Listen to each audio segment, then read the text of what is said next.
desde Chiclayo. Vamos a conversar con el señor Martín Ojeda, gerente del Consejo Nacional de Transporte Terrestre. Señor Ojeda, ¿cómo está usted? Muy buenos días. Señor Ojeda. ¿Estamos con el señor Martín Ojeda?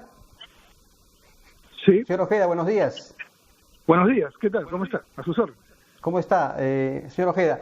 Bueno, la vuelta del transporte interprovincial, esto podría ocurrir en junio próximo, o sea, en un mes aproximadamente. ¿Esto en qué forma podría, por ejemplo, coadyuvar para el retorno, la posible vuelta de actividades deportivas como el fútbol profesional? Bueno, en el tema de actividades deportivas, estamos hablando más que nada del mismo transporte interprovincial de pasajeros en el tema del transporte personal, como siempre debe verse a cualquier actividad económica vinculada a un transporte. Y en el tema de actividades de personal, transporte personal, ya estamos nosotros inclusive en la fase 1.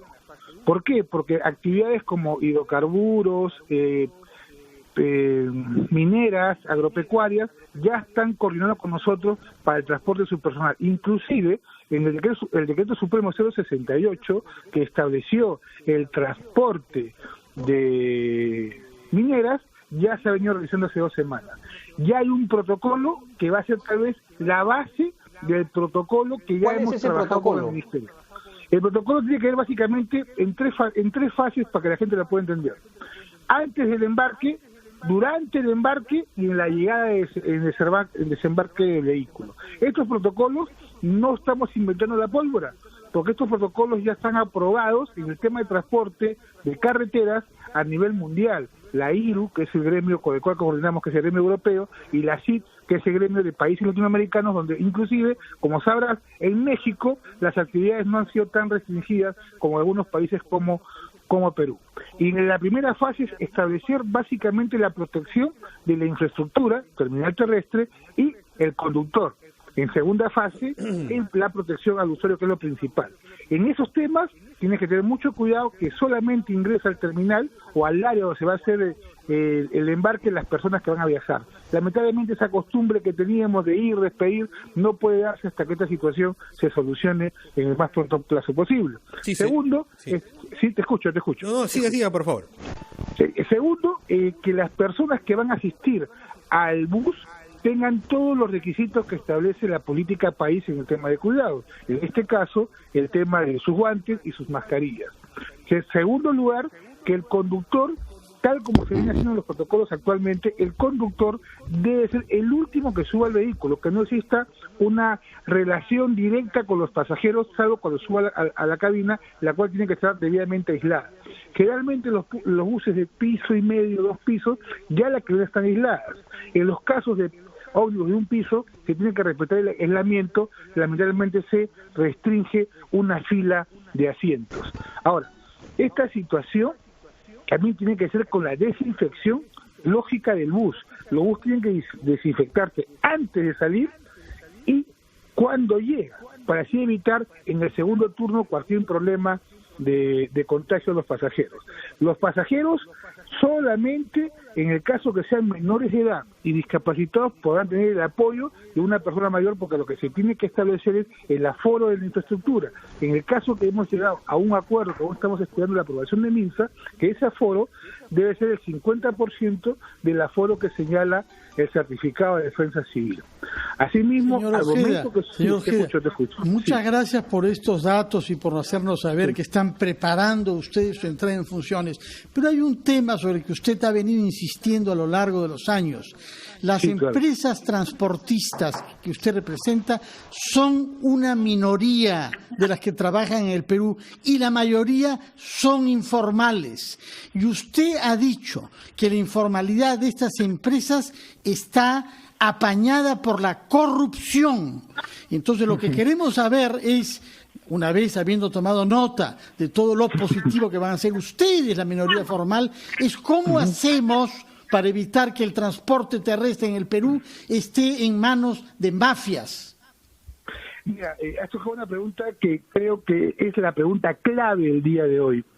Es lamentable, porque yo lo digo públicamente, porque estamos coordinando con otros países y es vergonzoso a veces discutir con otros países una realidad que ellos ya la dejaron en el olvido. El virus no escatima realidades.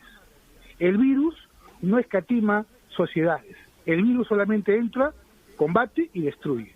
Y es lamentable que el día de hoy, jueves 7, el Congreso de la República en pocas horas va a poner en agenda, porque ya lo puso en agenda, va a poner en votación, perdón. Ya lo puso. Sí, ya lo puso. Lo va a poner en votación, segunda votación, para que el Perú sea tal vez el único país en toda la región y en las curvas más altas de pandemia que apruebe el automóvil colectivo, autos y combis en las carreteras. Entonces yo me pregunto, y es algo lógico, creo que toda persona tiene que preguntar, ¿es el momento que con tantos protocolos, con tanta posición, capacitación que le estamos dando a la gran cantidad de empresas, donde no hablamos de monopolio, por Dios, somos más de 500 empresas de transporte interprovincial que han venido navegando entre la formalidad y la informalidad, y tenemos un punto de inflexión que solamente podemos transportar con formalidad y legalidad y con protocolos para que el Congreso de la República, la bancada de FREPAT y la bancada de Somos Perú, donde el vicepresidente del Congreso es el abogado de los colectiveros, ponga en acuerdo de voto el día de hoy. Por Dios, o sea, años, meses, semanas discutiendo la legalidad para que justo cuando tenemos que cambiar la conducta, porque para que sepan, señores, en el transporte internacional están analizando que los protocolos no tienen que acabar cuando termine la pandemia. Los protocolos tienen que preparar a la sociedad humana para un posible segundo brote o para cualquier otra contingencia que suceda a corto plazo. Y en base a esa posición venimos luchando como gremio nacional. Y vienen unos señores que por acuerdos políticos, por acuerdos debajo de la mesa, pretenden engañar a la sociedad que el auto colectivo en estos momentos es un mal necesario, por Dios. Con todo al contrario, es un riesgo innecesario más bien, ¿no? Exacto. Yo agradezco a RPP e invoco a todos los medios de comunicación que sepamos el día de hoy con qué congresistas tratamos. ¿Quiénes son los congresistas que van a llevar la curva al 100%? Porque actualmente, y con todo el respeto a la ATU, al cual yo veo que está trabajando, pero no solamente es un problema de mercados, es un problema que no estoy viendo. A nosotros cuando entramos a estas conferencias que venimos para aprender y dialogar con otros países, vemos que también en el transporte urbano ya se están usando protocolos poquito más duros. Y cuando conversamos con ellos dicen, oye, que en Perú he visto un video, ¿sí en los colectivos en Perú? Sí, en las calles. Entonces, cuando vemos el tema de mercados, no solamente es un tema de mercado, es un tema de transporte. Y eso se va a congestionar más si ese foco lo llevas a otra provincia, y a otra provincia, y a otra provincia, porque los señores no van a tener ningún tipo de distanciamiento social, no van a tener ningún tipo de protocolos. Imagínense que hasta en China, para tomar un taxi, el taxista está en la obligación de abrir y cerrar la puerta del pasajero para evitar que varios usen la manija. Imagínate. ¿Y eso acaso lo vemos acá? Sí, escucho. Una consulta. Este proyecto fue aprobado en primera votación en el 2017, o sea, ha quedado pendiente hasta ahora. En algún momento estos parlamentarios, bueno, los que terminaron el Congreso disuelto o estos de hoy día, ¿les han consultado respecto a la viabilidad de un proyecto de esta naturaleza a ustedes?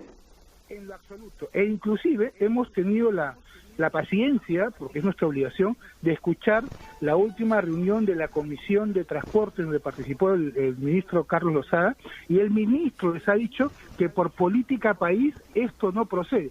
Con todo el respeto a los congresistas les ha importado con todo el respeto un pepino.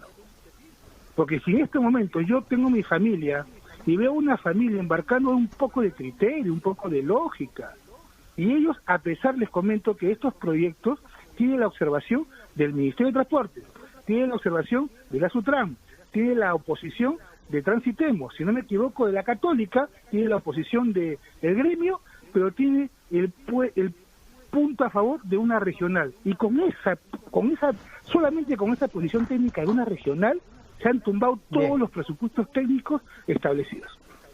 Esperamos entonces una decisión coherente el día de hoy del Congreso de la República. Muchas gracias, señor Ojeda, muy amable. Vamos a una pausa, amigos oyentes y televidentes, y continuamos con ampliación de noticias.